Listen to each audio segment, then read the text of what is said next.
In this video, I'm going to show you how to convert your Google Sheet data into a Canva design. So what we want to do is open Canva, and after that we will create a new design. So click on the plus sign, and after that just select a preferred design. We will go for the 1920 by 1080, and after that we need to click on elements. Now if you click on elements and scroll a little bit down, then you will find different options. The first thing we would like to do is go to a visual. So we would like to add a chart for this one to make it more visual, and then we will select the bar option. Now if you select that, then you have different options. As you can see, the chart is now added into our Canva design, but we would like to add our data from the Google Sheet we have created into our Canva design.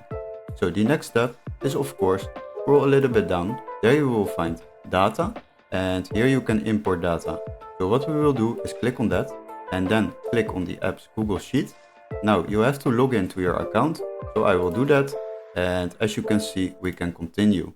Now it will select all, so we have complete access to our Google Sheets account, and then continue. Now what we have to do is to select the sheet with the data we would like to import into our chart.